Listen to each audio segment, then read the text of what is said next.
Olá, meus queridos, como o tempo passa rápido, hein? Já quarta-feira de novo, 20 horas, estamos aqui com aula, material inédito da Bíblia Comentada com Rodrigo Silva. E eu fico muito feliz de ter você como meu companheiro, a minha companheira de jornada nesse estudo profundo e maravilhoso da Palavra de Deus. E hoje, sem mais delongas, vamos começar com a nossa costumeira prece, invocando a presença de Deus e a unção do Espírito Santo para entendermos a Palavra Sagrada. Vamos orar juntos? Então feche os seus olhos. Querido Deus, amado Pai, obrigado por todas as bênçãos que o Senhor nos tem dado. Obrigado pelo privilégio de sermos chamados filhos e filhas de Deus. Agora, Pai, ao estudarmos a Tua Palavra, que o Teu Espírito fale ao nosso coração. Pedimos em nome de Jesus. Amém, Senhor. Amém. Vamos então ao estudo de hoje. Você sabe, esse curso ele é oferecido também pelo UNASP Next, que é um programa, uma plataforma do Centro Universitário Adventista de São Paulo, campus Engenheiro Coelho, e nós estamos aqui juntos para estudarmos esse livro sagrado deixado por Deus. Já estamos estudando o livro do Êxodo, e você sabe, se você perdeu alguma aula ou quer assistir novamente algum conteúdo, todos os vídeos estão lá hospedados na plataforma, você pode assistir quantas vezes quiser, onde quiser e com quem quiser. Vamos então. Eu quero começar o programa de hoje levantando uma lebre que, na verdade, eu deixei em suspense na aula passada. Eu falei de uma suposição feita por alguns críticos de que a história de Moisés seria um plágio de outra história lá da Assíria. Então, eu vou contar para você que história é esta. Aqui você está vendo alguns fragmentos do período neo-assírio, estou falando do 7º século a.C., 8º, 7º século a.C., nessa mediação, que foram encontrados na biblioteca do rei Assurbanipal, ou Assurbanipal, como alguns preferem chamá-lo. Esse rei assírio, ele é conhecido por sua impiedade, ele era um rei que tinha prazer em matar, prazer em destruir, prazer em torturar os seus cativos, e tanto é que as paredes dos palácios assírios, não somente no período de Assurbanipal, mas também de Sinaqueribe e de outros, ela é repleta de relevos mostrando a tortura a qual eles subjugavam os povos que eles tinham conquistados. Sabe? Eles colocavam aquelas pessoas sobre terríveis torturas. Boa parte desse painel original está hoje no Museu Britânico, lá em Londres. Pois bem, mas esse rei, apesar de ser implacável, também foi conhecido como um rei intelectual, que tinha uma grande biblioteca que foi encontrada com muitos tabletes, com livros e mais livros. É lógico, naquela época, o livro não era de papel, celulose como este, mas eu estou falando de livros feitos de tabuinhas de argila ou tabletes de argila com a escrita cuneiforme, aquela mesma escrita que eu expliquei para vocês lá nas primeiras aulas sobre o Gênesis. E aqui eu tenho alguns fragmentos que foram encontrados ali na biblioteca dele. E esses fragmentos contam uma história muito interessante do rei Sargão e do seu nascimento. Eu vou ler para você uma tradução. A tradução do tablete diz assim: Sargão, rei forte, rei de Ágade, que é a antiga Acádia, sou eu. Minha mãe era uma alta sacerdotisa. Meu pai eu não conheço. Meus parentes paternos habitam a região serrana. Minha cidade de nascimento é Azupirano, que fica às margens do Eufrates. Minha mãe, uma alta sacerdotisa, me concebeu. Em segredo ela me deu à luz. Ela me colocou em uma cesta de junco. Com betume, ela calafeta a minha escotilha. Ela me abandonou no rio, do qual eu não podia escapar. O rio me levou. Até aqui, a gaveta da água, que me trouxe. Aqui, a gaveta da água, ao mergulhar o seu balde me levantou. Aqui, o coletor da água me criou como seu filho adotivo. Aqui, o coletor da água me encaminhou para o seu trabalho de jardinagem. Durante o meu trabalho no jardim, Istar me amou, de modo que 55 anos eu governava como rei. Você percebeu a semelhança ou as semelhanças entre a história de Sargão, da sacerdotisa que era sua mãe, do Deus Aqui que o acolheu e também de Istar que o amou?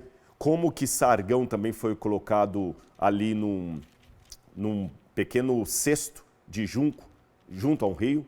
Muito bem. Não houve demora para que os críticos começassem a apontar as semelhanças em concluindo que o texto do Êxodo seria um plágio desse tablete aqui. Vamos ler na Bíblia a história de Moisés para que você possa acompanhar.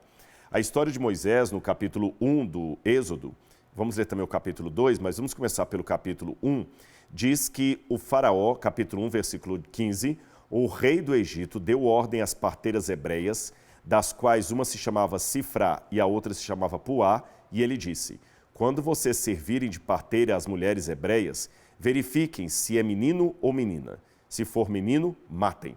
Se for menina, deixem viver. Aí o texto continua dizendo que as parteiras tentaram driblar a ordem faraônica para não cumprir o mandato de morte das crianças. Então o texto continua dizendo no verso 22, então Faraó deu ordem a todo o seu povo dizendo: joguem no rio Nilo todos os meninos hebreus que nascerem. Quanto às meninas, deixem viver. Um homem, aí começa o capítulo 2, um homem da casa de Levi casou com uma mulher da mesma tribo. A mulher ficou grávida e deu à luz a um filho. Vendo que o menino era bonito, escondeu-o durante 3 meses. Não podendo, porém, escondê-lo por mais tempo, pegou um cesto de junco, exatamente como no caso de Sargão, pegou um cesto de junco, tapou os buracos com betume e piche e, pondo nele o menino, largou o cesto no meio dos juncos à beira do rio. Bom, a história parece realmente semelhante, mas existem várias diferenças aqui que nós devemos levar em consideração. Em primeiro lugar, no caso de Sargão, nós não temos certeza absoluta se essa história está se referindo de fato ao Sargão I terrível, que viveu muitos anos antes de Moisés, ou ao Sargão II, já ali do 7º século a.C., entre o 7º e o 8º século a.C. Esse é um primeiro ponto. Segundo ponto, no caso do tablete cuneiforme, a criança foi escondida pela mãe não porque havia um decreto para matar os meninos, é porque a mãe de Sargão era uma sacerdotisa e, como tal, ela não poderia ter relações sexuais fora do templo. Se ela apareceu grávida, foi porque ela teve alguma relação ilícita e aí ela tinha que se desfazer do menino. Sendo assim, ela coloca o menino no rio, dentro de um cestinho de junco, e o manda, e os deuses tomam conta dele.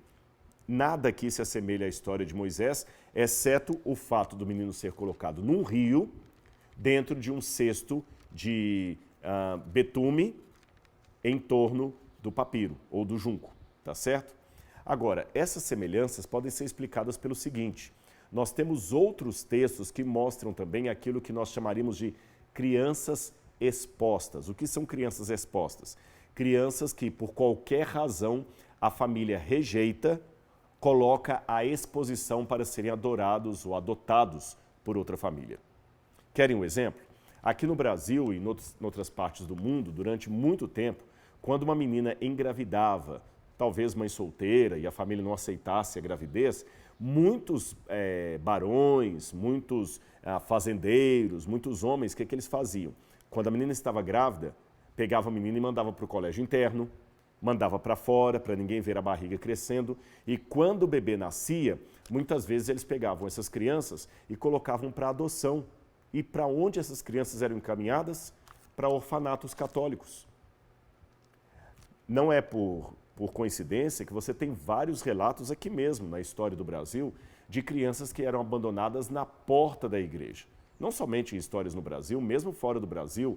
Quem lembra da história de Marcelino Pão e Vinho, um famoso clássico da literatura? Marcelino era um menino órfão que foi colocado à porta do mosteiro.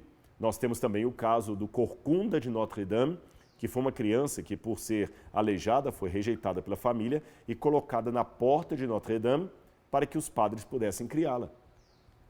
E a pergunta que se faz é a seguinte: por que essas crianças eram colocadas justamente na porta de mosteiros, na porta de catedrais, na porta de igrejas, na porta de conventos? Ora, porque era o lugar mais fácil da criança ser recolhida e criada por uma questão de caridade da parte dos religiosos. Então, quando eu pego várias histórias brasileiras de crianças expostas que eram colocadas na porta, como eu disse, de uma igreja ou de um convento, eu não posso dizer que é apenas uma história e que a outra plagiou. Não. a ação de colocar a criança ali apenas reflete um costume de muitas mães que não queriam criar os seus filhos, por qualquer razão, e colocavam ali na porta de um lugar religioso.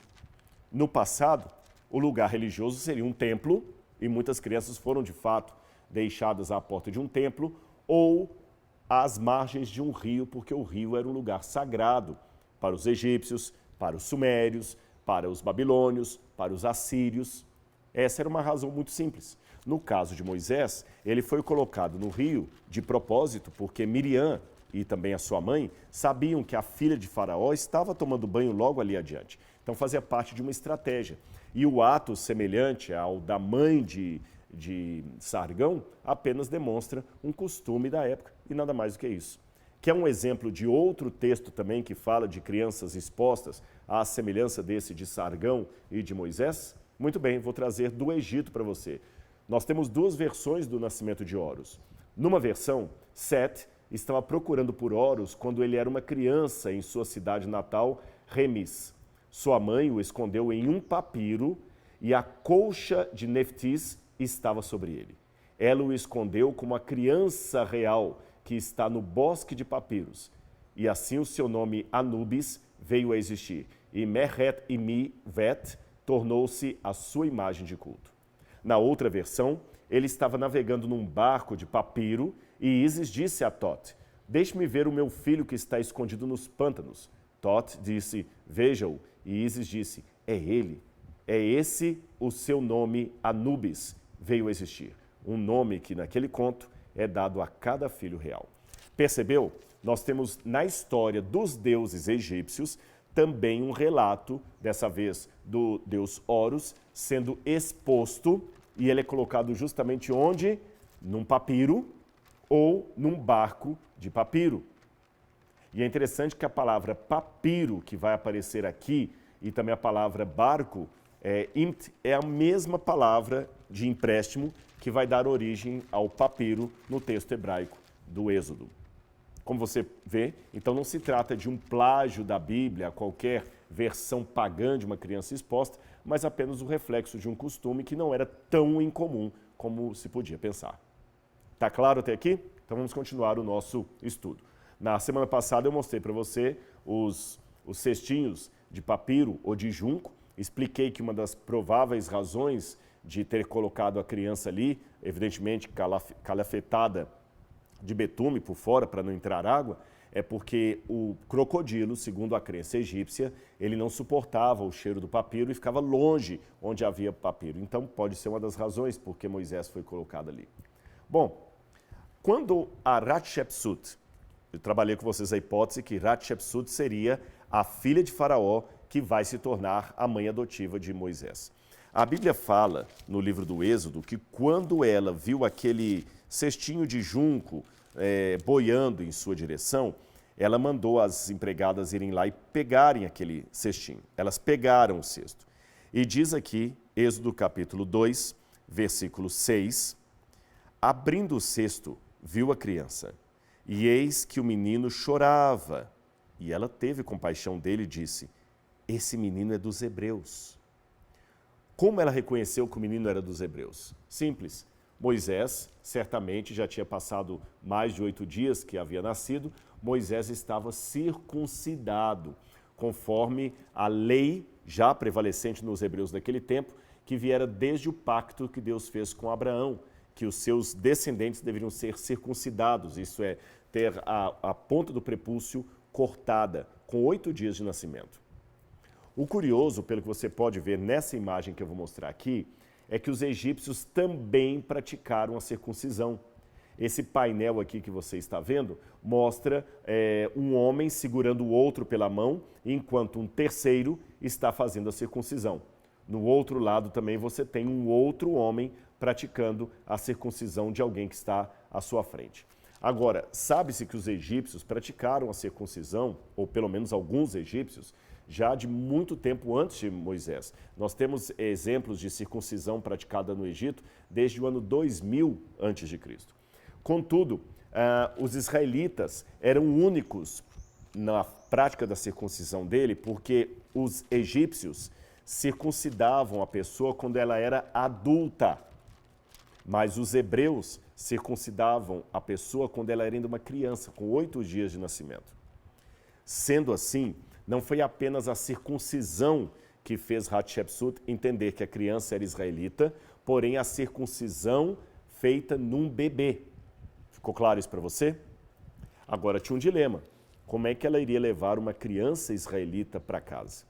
Foi aí que a providência divina, somada à estratégia de Miriam, veio à tona. A Bíblia diz em Êxodo que Miriam, quando viu que a princesa gostou da criança, diz o seguinte, Êxodo capítulo 2, versículo 7. Então a irmã do menino, que certamente estava seguindo o cestinho, perguntou à filha de Faraó, quer que eu vá chamar uma das hebreias para que sirva de ama e crie a criança para a senhora? Muito esperta Miriam. A filha de Faraó respondeu, vá. A menina foi e chamou a mãe do menino. Então a filha de Faraó disse à mulher, leve este menino, amamente-o para mim, eu darei um salário para você. A mulher tomou o menino e o criou. Quando o menino já era grande, ela o levou à filha de Faraó, da qual ele passou a ser filho. E esta deu o nome de Moisés, porque disse, das águas o tirei. Aqui nós temos um outro jogo interessante de palavras. Por muito tempo, os especialistas em hebraico ficaram duelando com a ideia de saber de onde viria o nome Moisés. Flávio Josefo dá uma hipótese lá que Moisés podia vir das águas. Alguém faz uma ligação entre Moshe em hebraico e a palavra Maim, que são águas em hebraico, então Moshe, Maim. Mas a única semelhança entre os dois nomes é que começam com a letra Mem. Não tem nada além disso. Nem foneticamente os nomes se parecem.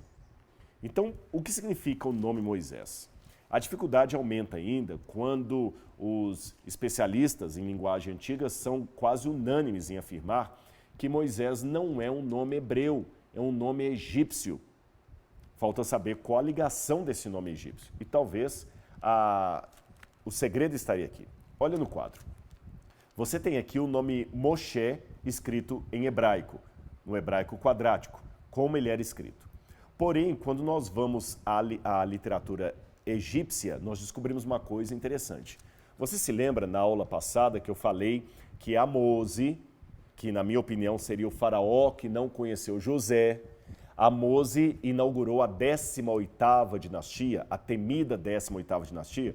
Você se lembra também que nós mostramos a árvore genealógica da família de Amose ali, Amose, Mutnefret, Amose-Nefertari, Tutmoses, Hatshepsut, todo mundo? Você se lembra disso? Amenhotep?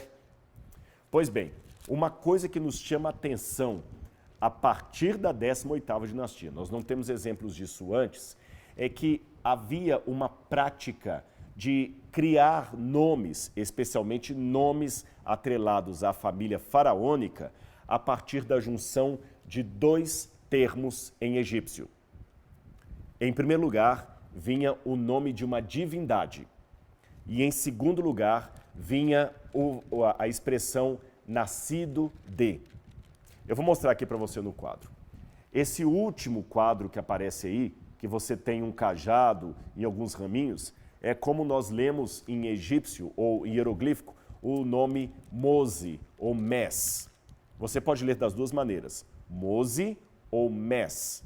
A tradução no dicionário de egípcio seria nascido de, ok? Então Mose ou Mes seria nascido de. Agora, olha que interessante, mais um detalhe no quadro. Você se lembra que eu falei que muitas vezes na família real faraônica, o nome era criado a partir da junção de uma divindade com a palavra Mose? Olha o primeiro, você tem uma lua de cabeça para baixo, percebe? Essa lua é a representação do deus A, o deus da lua. Então eles pegavam A mais Mose, estão vendo aí? E criavam o nome Amose, o nome do faraó que fundou a 18ª dinastia. Então, traduzindo, Amose significa nascido do deus A, o deus da lua. Outra coisa que eu quero chamar a atenção de vocês é com relação ao círculo que está em torno do nome, que os egiptólogos chamam de cartucho. Na verdade, esse nome cartucho ele vem do francês cartouche, que era o nome que soldados de Napoleão deram para esse desenho que aparecia nas inscrições hieroglíficas, porque o desenho parecia com um cartucho das armas que eles usavam, com um projétil.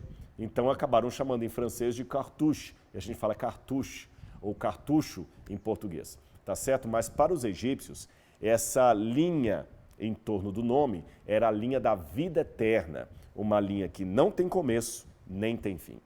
Ok, já vimos como se lê em egípcio o primeiro nome, Amose. O segundo nome, você tem um pássaro, percebe? Tem um pássaro. Esse pássaro é o deus Tot. O deus Tot é o deus escriba do panteão egípcio. Então você pega o deus Tot, juntamente com a expressão Mose, e você forma o nome Tutmose. Tutmose. Você lembra de Tutmose? O pai de Hatshepsut chamava-se Tutmose. O marido de Hatshepsut também chamava-se Tutmose. O enteado de Hatshepsut também se chamava Tutmose. E assim nós temos vários outros nomes, como Amenmose, Ramose, Camose, Wadmose. Então a hipótese que eu levanto aqui é que o nome Moshe, em hebraico, é apenas a hebraização do nome Mose, de modo que Moisés significa nascido de em egípcio. Mas você deve estar perguntando, nascido de quem? Está faltando um complemento aí, ou uma expressão antes. A hipótese que eu levanto é que, considerando, é uma hipótese, eu não posso prová-la, tá bem, pessoal? Mas considerando que o rio Nilo era sagrado, era o deus Rapi, e que Moisés foi tirado do Nilo, e que Hatshepsut, quando tira o menino, fala, capítulo 2, versículo 10, quando o menino já era grande, ela o levou para casa, para a filha de Faraó, da qual ele passou a ser filho. Ela lhe deu o nome de Moisés e disse, porque das águas o tirei. Ora, se Moisés foi tirado das águas, talvez, provavelmente, o nome completo dele deveria ser Rapimose, nascido do deus Rapi, o deus das águas, o deus do Nilo. Porém, por alguma razão, quando Moisés redescobriu as suas raízes hebraicas ou se entregou ao Deus verdadeiro, em qualquer período da sua vida, ele deliberadamente arrancou do seu nome a referência ao deus pagão do Egito, ficando apenas Mose ou Moshe, nascido de. Ficou claro para você? É daqui que eu acho que pode vir o nome do herói do livro do Êxodo. Aqui apenas para lembrar a imagem que eu mostrei ontem para vocês de Senemut e Neferuri. Essa aqui é uma outra estátua, na verdade, diferente daquela que eu mostrei para vocês. E nessa você vê mais uma vez um mistério, porque a Neferuri está com a barba faraônica, mas é uma menina. Então alguns perguntam, será que a Hatshepsut teve algum outro menino que ela escondeu da família real? Não sei, é uma hipótese. Continuando aqui, já que eu falei de barba postiça em mulher, a história me revela que a Hatshepsut foi, com o passar dos anos, fazendo tudo o que ela podia para impedir que Tutmoses III, o seu enteado, assumisse o trono, assumisse o poder. Diz a história que quando o marido da Hatshepsut morreu, ela ficou 18 anos ocupando o trono faraônico do Egito apenas para não permitir a ascensão ao trono de Tutmoses III.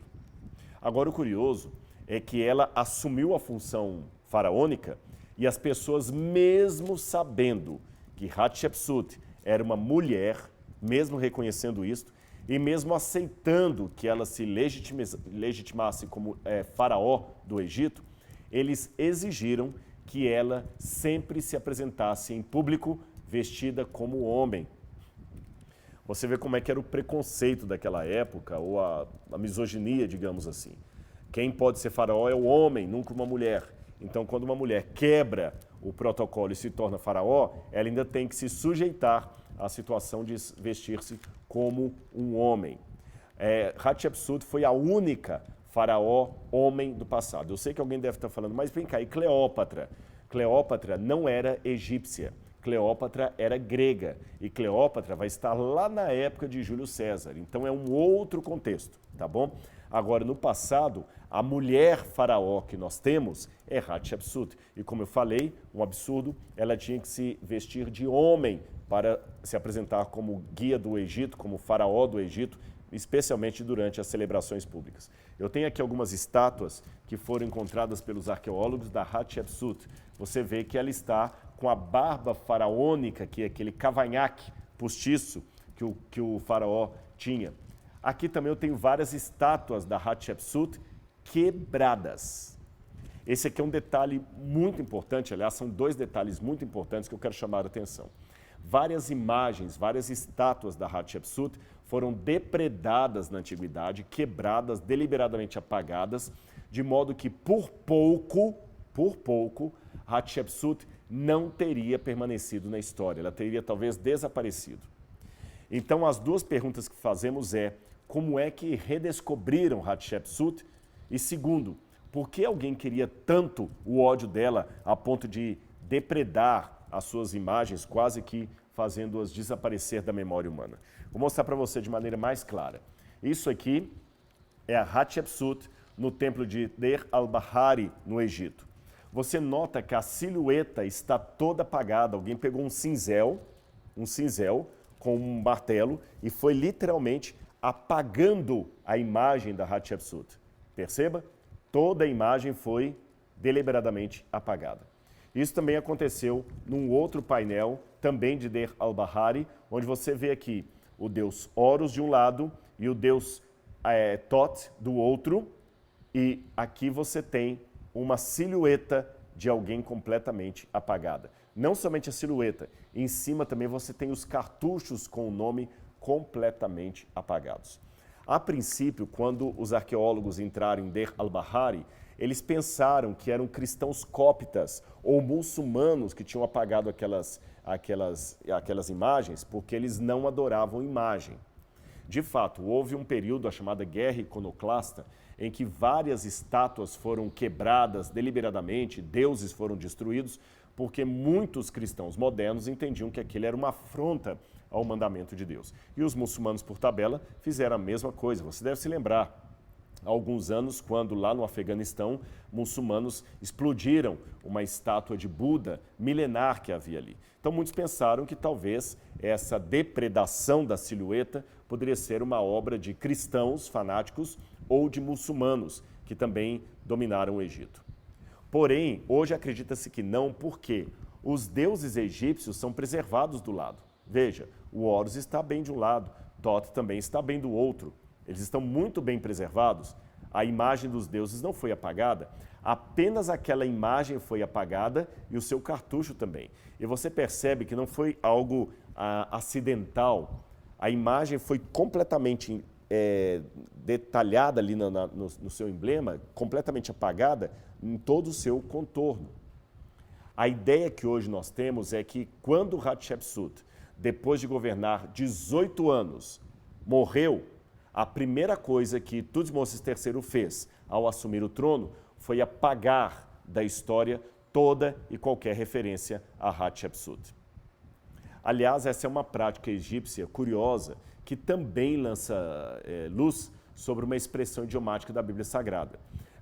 Eu tenho um outro exemplo, eu acabei não trazendo a imagem para mostrar para vocês, do sarcófago de Akhenaton. E você nota que os inimigos de Akhenaton, além de quebrarem o rosto da sua máscara mortuária, eles chegaram no sarcófago onde estava justamente o cartucho com o nome do faraó e arrancaram aquele cartucho, no formato do cartucho. Por quê? Na mentalidade egípcia, quando uma pessoa morria, a alma dela sobrevivia através de um portal que passava entre o mundo dos vivos e o mundo dos mortos, entre o mundo de Osíris e o mundo de Horus, e ela sobrevivia através das estátuas que tinha para homenageá-la, ou através da sua múmia, ou das suas pinturas, dos seus relevos, dos seus objetos. Então, se você quisesse dar morte eterna para uma pessoa, era simples. Uma vez que ela morrera, você deveria apagar da memória todo o traço que ela deixou, especialmente o seu nome.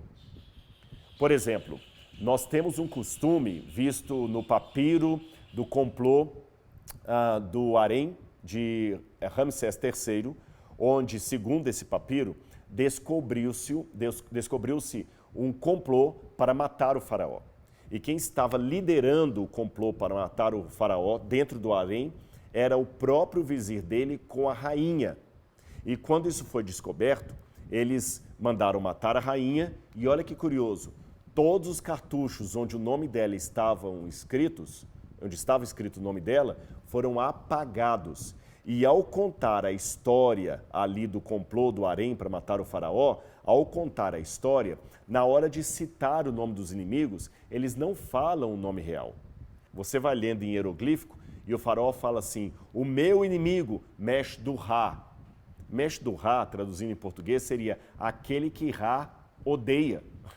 Nenhum pai colocaria no filho o nome de Mesh-Durra, aquele que Ra odeia. Isto deliberadamente foi uma estratégia do escriba para não deixar nem na anotação do texto o nome do inimigo. Porque se você quer dar morte eterna para alguém, apague o seu nome da memória, apague o seu nome dos emblemas, apague o seu nome de qualquer escrito. É curioso que Moisés, embora não subscrevesse as lendas do Egito, ele foi acostumado a se expressar assim. Como nós hoje, quando alguém espirra, que nós gentilmente dizemos saúde, e nem por isso estamos subscrevendo aquela lenda medieval que acreditava que quando alguém espirrava é porque a alma saía pela boca, então você tem que abençoar a pessoa para a alma voltar. Não, não, não. Hoje nós só falamos saúde por uma questão de educação, nada mais do que isso. Moisés também tinha algumas expressões idiomáticas que ele certamente trouxe no bojo do seu inconsciente da sua educação no Egito. Agora que você já sabe disso, e que em egípcio a ideia de apagar o nome significa dar morte definitiva para uma pessoa, o que Moisés implora para Deus no momento em que está intercedendo em prol do povo hebreu? Ele diz, perdoa esse povo ou risca, apaga o meu nome do livro que o Senhor escreveu. Esse achado arqueológico nos ajuda a compreender isso. Mas vamos voltar à história da Hatshepsut. Como eu falei com vocês, tudo que tinha referência a ela foi apagado por Tutmosis III. Eu mencionei também o templo de Der al-Bahari, e aqui tem a foto do templo de Der al-Bahari. Esse templo, na verdade, é um templo funerário que Hatshepsut mandou construir para si mesma. Ele é tão amplo, tão grande, que você vê na segunda rampa alguns pontinhos pretos subindo a rampa, são seres humanos comuns. Aí você tem uma noção do tamanho desse templo funerário de Der al-Bahari. Agora, o curioso é que quando os arqueólogos exploraram o templo de Der al-Bahari, eles não encontraram na câmara funerária a múmia da Hatshepsut. O que teria acontecido com ela? Como é que os arqueólogos redescobriram a múmia da Hatshepsut? E há outras informações na história egípcia, além dessas que eu estou contando, que ajudam a esclarecer ou colocar um contexto de fundo para o relato do Êxodo? A resposta é sim. Há muita coisa ainda para descortinarmos, mas eu já dei informações o suficientes para hoje. Então você vai ficar ligadinho, porque quarta-feira que vem nós voltamos com mais uma aula aqui na Bíblia Comentada com Rodrigo Silva. Um grande abraço, fique com Deus e até lá. Tchau, tchau.